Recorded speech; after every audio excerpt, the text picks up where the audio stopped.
Anomaly. Something that deviates from what is standard, normal, or expected. An oddity, peculiarity, irregularity, inconsistency, incongruity, a rarity.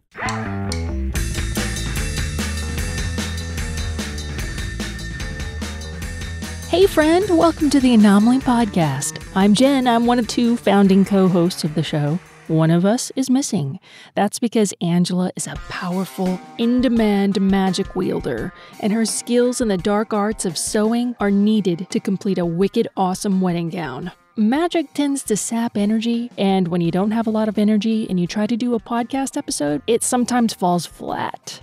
So to give her time to recuperate, I dug into our archives for an episode lost in the sea of Anomaly history. The subject we explored was a taboo one for fans of both Star Wars and Star Trek. After the show was released back in 2011, we received emails and voicemails telling us it was wrong to choose between the two, that it was equivalent to a parent choosing a favorite child from among their own kids. I admit it was hard for me to do. I'm not even sure I picked the right one. Okay, public service announcement. You shouldn't choose between your children. Maybe you have a favorite grandparent? A favorite cousin? A favorite friend? Why are you closer to that individual? What is it about them? What is it about you? That's what we were exploring in this episode. So relax. It's not about fan rivalry. One franchise isn't better than the other. This is about the relationships you form with works of fiction. We also read parts of an article that author David Brin wrote about why Yoda was evil and why George Lucas was teaching bad lessons to children about what it takes to be a hero. And then we picked it apart, dissected it, talked about where he was right and where he was wrong. I know you. You have opinions on this. Send an email to girlygeeks@gmail.com. That's girlygeeks with a Z @gmail.com. Or comment in the show notes for this episode at anomalypodcast.com. We'll be back very soon with a brand new Anomaly. Thanks for listening. 1, 2, 3. Hello and welcome to the Anomaly podcast. I'm Jen, and I'm a high-functioning zombie. I am also an anomaly. My name is Angela, and I have more than 3 Jedi-themed songs on my iPod, and I am an anomaly. Welcome to the podcast. Hello, welcome everyone. All right, well, and I don't even know exactly what spurred this on, but your Facebook conversation. It was my Facebook conversation, but it was before I read that article too, so I'm not sure exactly what spurred this on about Star Trek versus Star Wars. We try to stay away from basic nerd things because we, as anomalies, try to look at things in a different way and not do the podcast that everybody else does. So I really didn't want to sit here and have a conversation about, well, what do you like better and why? Because I think it could only take about 2 seconds. Right. It's Star Trek versus Star Wars, but it's not just about which do you like better or why necessarily, as it is about what does it say about you? And have you seen Pulp Fiction when Mia is talking to John Travolta's character? Are you a Beatles person or an Elvis person? Now, Elvis people can like the Beatles, and Beatles people can like Elvis. You can't be both. You can only really be one. Are you a Star Trek person or a Star Wars person? A Star Wars person can like Star Trek. A Star Trek person can like Star Wars. But somewhere deep down, as much as you may love like both, one a little more than the other. You're still one. And I think that you and I have had this conversation before, but not only that, but like, what does it say? What does it mean? What does it mean? What does it say about you? So this isn't really a debate. It's more of a philosophical question. It's a posing of a philosophical question. Sue described it as an abstract question. Yeah. People got excited about this. I posted it on Facebook, and then you also posted on Twitter recently that we were doing this. And it was interesting to me to see people who are not geeks and how they responded. And then what I know about those people and how that kind of made me start form opinions about, well, what kind of person is a Star Wars person? What kind of person is a Star Trek person? And then on top of everything else, I've been spurred on by a recent Geeks On episode that I listened to. I think it was from the summer, but they had an interview with David Brin, who does a scathing, scathing article against Star Wars. It's a Star Wars versus Star Trek. And so we also were going to touch on that a little because Jen and I read it slightly differently, which is always good. Yeah. it's really hard to compare them. I mean, Star Wars is really a fantasy. It happens to be set in space, but really it's a fantasy topic. It's soft sci-fi. Whereas Star Trek is all about the technology, the technology and the Heisenberg compensators and the, transporter pads, like putting too much air in a balloon, drive. Most of it is somewhat based on things that have been conceptualized and in some cases have become reality. And considers, let's say considers real physics. iPad. What? The iPad. The iPad, yes. The iPad. I have the tricorder app on my iPhone and it's so fun. The only thing is that it's not randomized enough. So when you scan, it's always like, scan humanoid male Vulcan. So it's like always the same for me. But anyway, that's so off the topic. So do we want to go into what our preferences are and why? There are aspects of both that I really like. I do like the hope that Star Trek offers. And then Star Wars, what I like about that is the faith aspect. There's something bigger. You, the earth, the rock. Right. And in the end, Vader is redeemed. And that's another beef that I have with David Brin. And I didn't read it that way, which is another interesting thing. We'll get to his thing later, but I believe that anyone can be redeemed. That's what I love about Star Wars, that the underdog can win. Anyway, it's a hard decision between the two, but I'm going to have to go with Star Trek. There's so much more of Star Trek than there is of Star Wars. And there are a large number of books in the Star Wars universe and the Star Trek universe that delve deeper and you get to spend more time with characters. I would have to say that I agree with you. And it's one of those things where gun to my head, you have to pick. Which one do I like better? And I definitely have to go with Star Trek, but just by a nose, because I kind of consider myself, and we kind of started this as anomalies, we're bi sci-fi, we really don't, I really don't want to consider myself a Star Trek person, but I would have to say that, again, gun to my head, definitely I would lean towards Star Trek. However, I would like to also point out that I do love Star Trek. I do love Star Wars. Also, I like Harry Potter. So, in fact, I love Harry Potter. I gobbled it up. It's like the only book I ever read, except for I'm doing Wheel of Time and I'm doing really good. I finished another chapter today. You should be proud of me. Woot. I even like my high fantasy. So to that point, I like my Lord of the Rings and I like all that. So I enjoy fantasy and hard sci-fi both. And I remember watching a Star Trek, the history of Star Trek or how Star Trek changed the world that the History Channel did. I love that channel. Or it was, I think it was how William Shatner changed the world. So that was kind of, and William Shatner narrated it. And if you've never seen it, if you can try to find it, it's hilarious. It's so funny and it's really interesting. And it takes you through from TOS all the way through Voyager and Enterprise and talks about the whole series and how everything came together and then how it inspired things like the iPod. They have real scientists that have been exploring teleportation and all because they watched, the guy that invented the cell phone. He saw the communicator on Star Trek, and that is like where he got the idea. So it's, and the guy who invented the iPod. So it's so neat because Star Trek, because of that hard sci-fi basis, it just inspires people. And I think what I like about it is that it is good. It is moral. It puts you in a place where because there's so many stories about dystopia, about how everything is going to hell in a handbasket. Yes. That I really like the idea of Battlestar. Exactly. It's like, here's the worst of what humankind has to offer. And Star Trek is about the best of the best. And as like Ron Moore got involved and more people got involved that were not Gene Roddenberry, you started getting, and then DS9, Deep Space Nine, you started getting more of these dystopian, this is how things can get you, this is how technology is bad, this is how things are going to, in the Borg and all this stuff. I'm definitely, especially right now, not in any kind of situation where I think everything is sunshine and roses. In fact, just the opposite. But I think that there has to be some sort of hope. And Star Trek is about hope, which is funny because Star Wars A New Hope is called A New Hope, but I think it's more inclusive. It's more inclusive to like the whole, I don't know. Everyone, for the most part, gets along in the Federation. Yes. If you're a handicapped person, there's a place for you. If you are half black and half white, there is a story that explains that.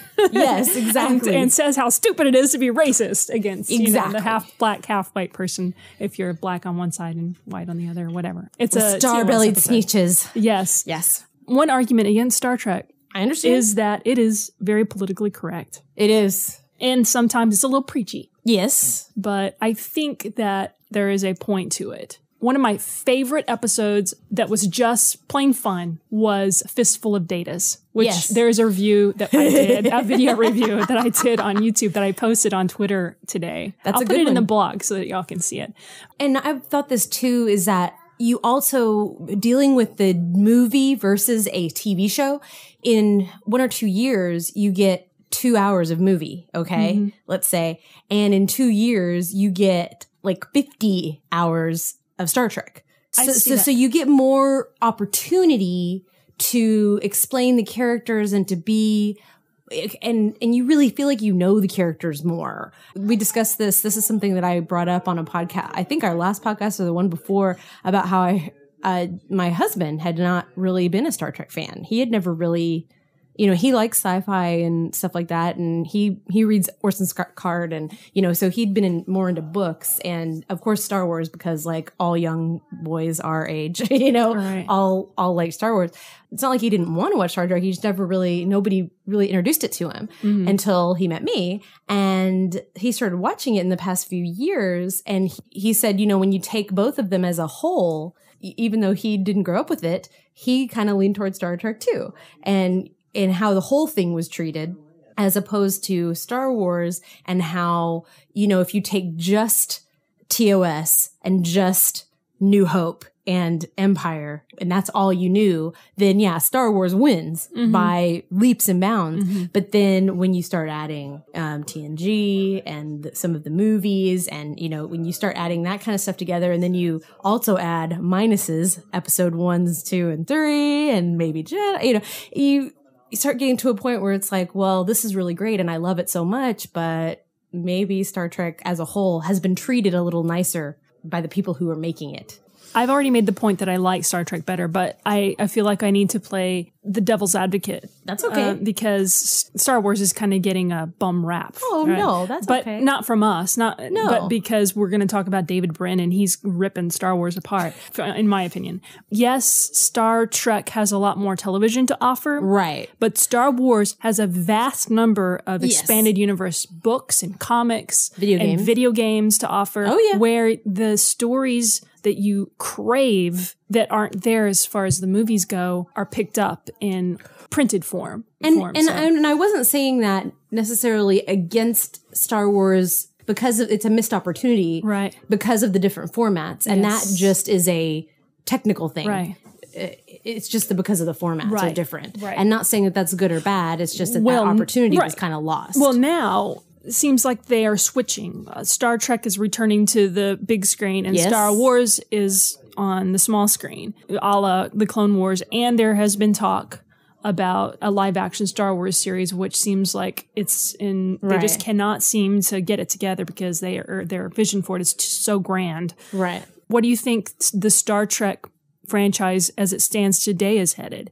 I don't know that there was any type of deep message in the Star Trek movie that we saw recently. No. And although it was fun, it's kind of an escapism thing. It is. And people who are avid Star Wars fans who don't like Star Trek claim to like that movie because of that. Well, first of all, they have to make money. And offer it to new people. And they have to offer it to new people. Fans. So I feel like, they have to do what they have to do. I still haven't seen every episode of DS9 and Voyager yet. To me, I'm saving those things so that there's still Star Trek that I haven't seen. You're savoring it. I'm doing that on purpose in a way. So that way there's still Star Trek I haven't seen yet, because I like to be surprised.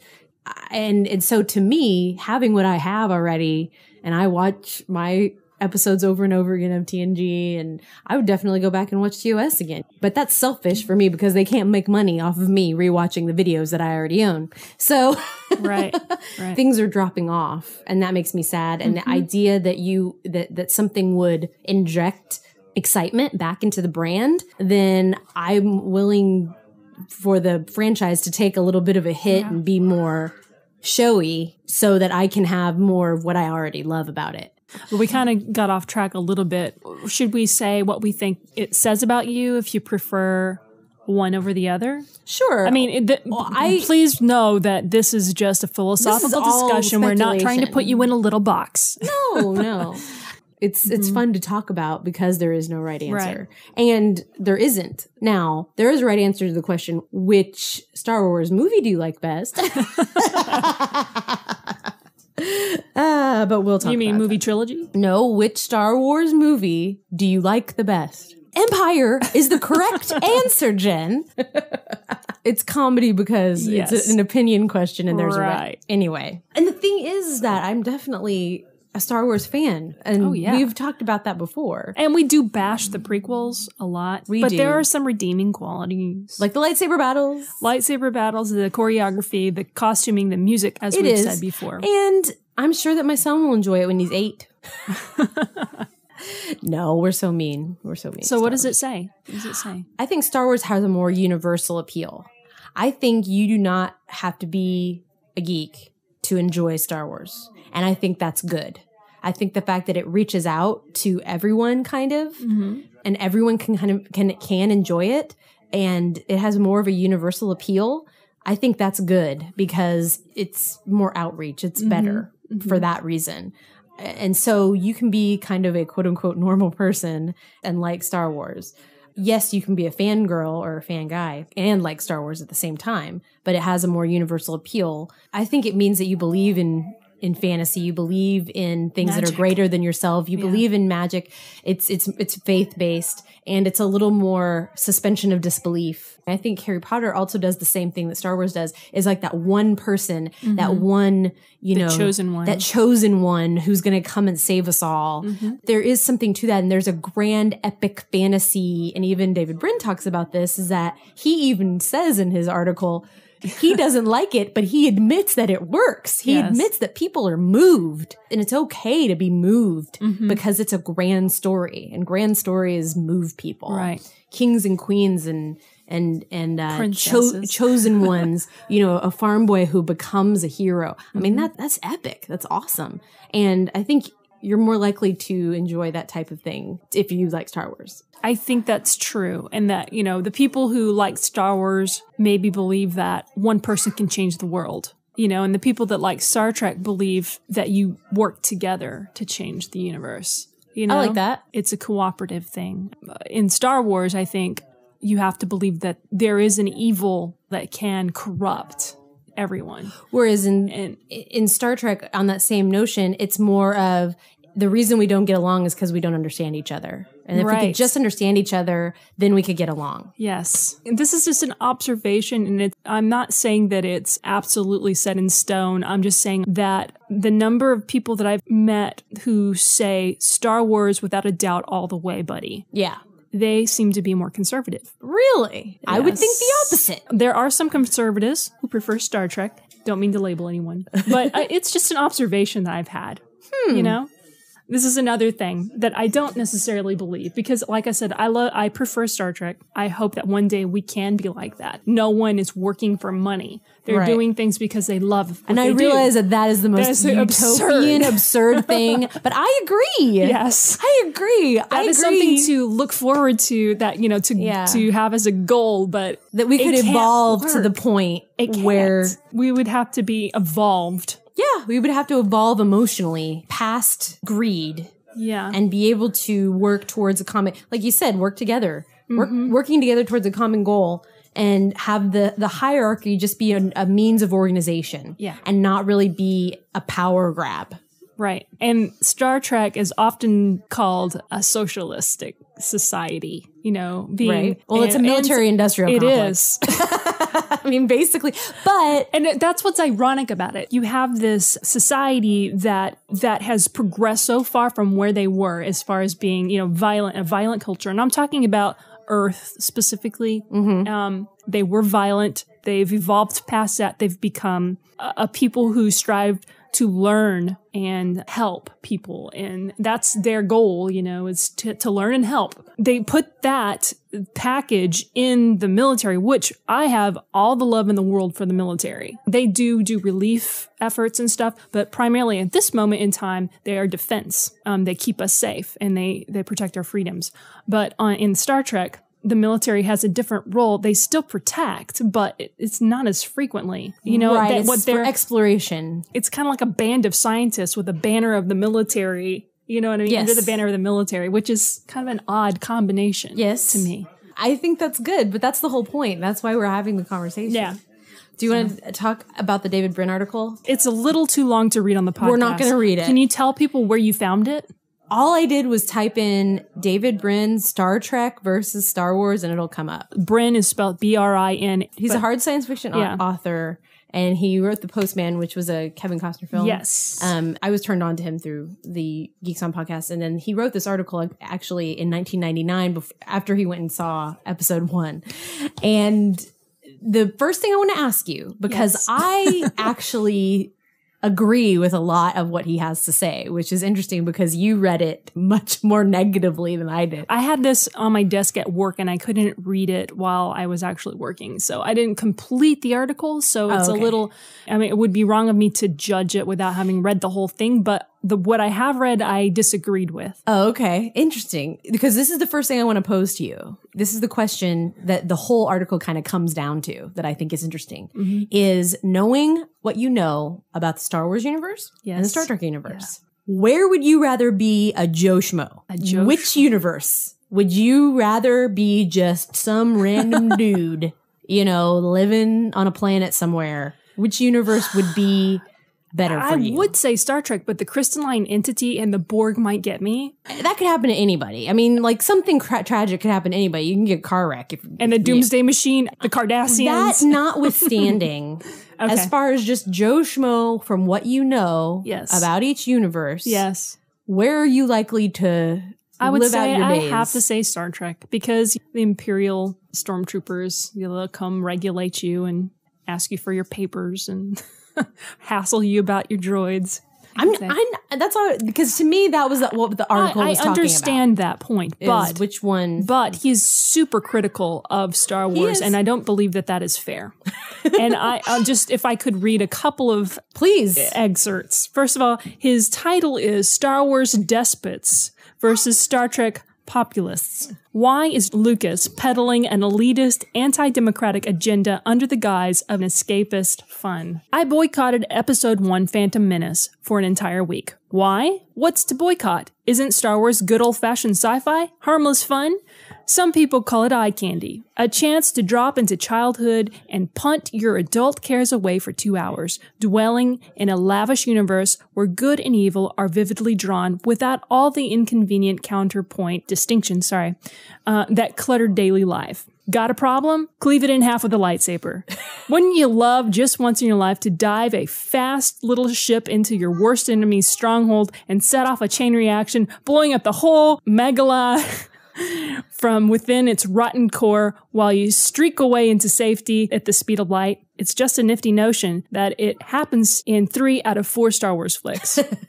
Anyway, I make a good living writing science fiction novels and movies, so Star Wars ought to be a great busman's holiday, right? One of the problems with so-called light entertainment today is that somehow, amid all the gaudy special effects, people tend to lose track of simple things, like story and meaning. They stop noticing the moral lessons the director is trying to push. Yet these things matter. By now, it's grown clear that George Lucas has an agenda, one that he takes very seriously. After 4 Star Wars films, alarm bells should have gone off, even among those who don't even look for morals in movies. When the chief feature distinguishing good from evil is how pretty the characters are, it's a clue that maybe the whole saga deserves a second look. Elites have an inherent right to arbitrary rule. Common citizens needn't be consulted. They may only choose which elite to follow. I think that's interesting. Yes. Good elites should act on their subjective whims without evidence, argument, or accountability. I don't think that happened in Star Wars, but I will continue. Any amount of sin can be forgiven if you are important enough. Okay. True leaders are born. It's genetic. The right to rule is inherited. Okay. I don't remember that being really said either. Well, the idea that even Luke is Vader's son. And it's kind of like the Harry Potter thing too. Yeah, he's born to be great, and it's cool to watch because he doesn't know it right away, but still it's like genetically in him to be great. to be the chosen one. If you back up to the thing that he said about really you have to choose between the two groups of elitists. Yeah. Instead of being in a cooperative situation. In the Star Wars universe, pretty much every institution is corrupt. No matter what. Star Wars universe? In the Star Wars universe. Even the Republic? The Senate? Yeah, even the Republic, because they talk about going back to, if you go back to episode 1, the Republic is already starting to be corrupt. And that it's so corruptible that a Sith Lord can be in there messing things around and that they don't even know it. And it's being used against them. This does not include episodes 2 and 3 because they hadn't been made yet. But if you go to 2 and 3, you know, the scene where Amidala's like, you know, and that's how democracy dies, with a sea of applause or something like that, because the institution has failed.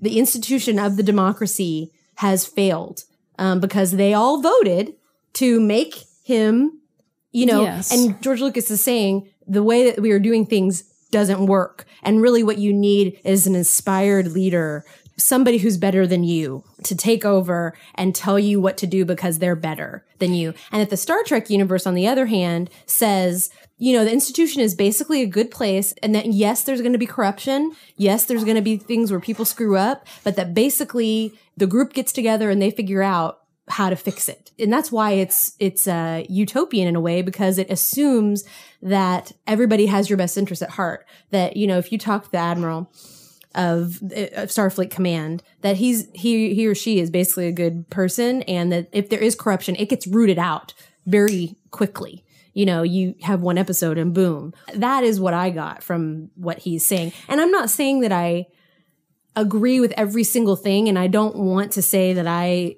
want to go against Star Wars, and this did not turn me on Star Wars at all. I still enjoy Star Wars immensely.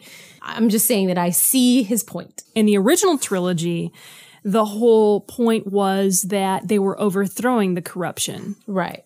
The rebellion was the people overthrowing the corrupt government. Right. You know, if you go through the saga the way George Lucas wants you to now, where the old trilogy is last, it winds up correcting itself. In the end, the people take back control. They overthrow the despot. That, I think, is where his criticism is failed. The other thing where he says any amount of sin can be forgiven if you're important enough. I don't think that the reason Vader was saved was because he was Anakin Skywalker, the chosen one. Okay. He was saved because he made a decision not to follow the Emperor anymore. He made the decision to turn from evil and help his son who was on the side of good. That's what saved him. He redeemed himself by turning from evil, by renouncing that. Yeah. Not because he was the chosen one. Which universe would you rather live in? Would you like to be in a society where you're constantly under the thumb of a dictatorship? I wouldn't want to live in that society at all. But see, that's why this is good. This is a good episode, because it's not just about which one do you like better. Right. It's a whole debate about what each one says about our society in general. And that's why it's an interesting podcast topic. And there is no right answer. Again, like except for the fact that I did say my counter leans just slightly towards Star Trek. That's not to say I don't still love Star Wars. I've dressed like Princess Leia. That's right. Yes. I would love to be Jedi. And yeah, but see, it would be awesome to be a Jedi. Oh, he did say that Yoda was evil. Yes, he did. I don't know that I necessarily agree with his. Did you need to read the whole thing? Again, this is a man who doesn't believe in what I believe, because he said that that Yoda is the most evil creature that George Lucas could ever have invented. Yes. And that at the end of Return of the Jedi, when he appears as a blue glowy, he hopes that fire reflected on him is hell.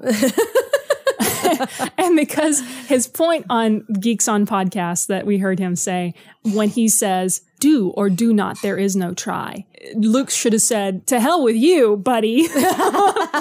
Because that's the way kids learn. And I agree with that. And this is something that I like that Yoda said was, with you, it always cannot be done. Because he does not have the faith to do it. It can't be done. Right. So if he just believed that he could do it, believed that he has the power to lift something out of the water of the swamp, like that it can be done. He said, size matters not. That is also, the core theme of Star Wars, that the little guy can come in and the farm boy who grew up in the desert can change the universe. Right. You know, that's the philosophy of Star Wars. And that's what Yoda was communicating. That doesn't make him evil. No, and again, I don't necessarily agree with every single thing that he possibly said in that article. I just thought it was interesting because it's interesting to bring up, and I'm kind of embarrassed that I had never read it before because it seems like something I should have obviously It's a good one to read. And I definitely think anyone who has pondered this question, and also we've talked about this before that we don't like to talk about politics on the show, but that I do enjoy politics very much. And it does go into politics in general. Right. And like the idea of what George Lucas feels about society and how that reflects, and then the idea of what Gene Roddenberry feels about society. But I think it also goes back to, you know, on a more basic level as far as fandom, that there's a mood that I'm in to watch Star Trek. There's a mood that I'm in to watch Star Wars. There's also a mood that I'm in to watch or to read Douglas Adams. I mean, that is ridiculous. It's totally ridiculous. I mean, Hitchhiker's Guide to the Galaxy is very silly sci-fi. Right. That's the intention. The intention is to be silly. Yes, I'm going to put this fish in your ear and you're going to be able to understand all the languages. Well, that makes complete sense. Perfect. Awesome. That's okay. Because that universe has set up, that situation. If you like that touch of reality, then Star Trek kind of is for you. And if you like a little more fantasy in your sci-fi, then Star Wars is for you. This is a good one, I think. I think so too. I don't know why I always have to comment on how we did, but yay us. And if you want to comment on this show, you can call our voicemail line, which is 432-363-4742. Or you can email us at girlygeeks with a Z at gmail.com. And you can always go to the anomalypodcast.com. ANOMALY podcast.com. And also we have a blog where we will be posting a link to this article that we are talking about, a video review of the Star Trek The Next Generation episode, Fistful of Datas. So check that out. Become a member there. And again, thanks to everyone for your support. You know who you are and why. That's all I have to say. All right. Well, I'm Angela. And I'm Jen. And you've been listening to the Anomaly Podcast, where female and fandom converge. Damn accord and golf clap. We weren't very funny. No, we missed a chance to be funny. This is a very serious I can't think of anything I said that was like cool enough for you to put at the beginning of the podcast. Well, sometimes you need a break from funny. Yes, but I'm usually very witty. We'll say something funny. I don't know. Now I'm put on the spot. I started yoga. I can do a very good downward dog. I posted on Facebook today about how there are suits of armor in my office. Yes. And Jim didn't even notice because suits of armor. No big deal. No big deal. I'm surprised that they didn't stop him and ask him to answer a riddle before allowing him to cross or like shocking. My brother-in-law posted on Facebook that next time I should put guys in them and have them dance around. They're huge too. Yeah, they are. They're like, what, really, 7 feet tall? They are, but if you look at them, they're kind of life-size. Like a dude could, if a dude put them on, yes. That's how big they would be. They would be not very protective. Yeah. Could theoretically wear one. Well, hopefully there's something funny in there that you can use. Yeah.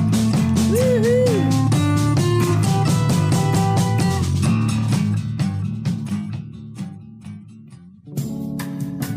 Hey, Starfleet officer, are you having a rough time creating reality?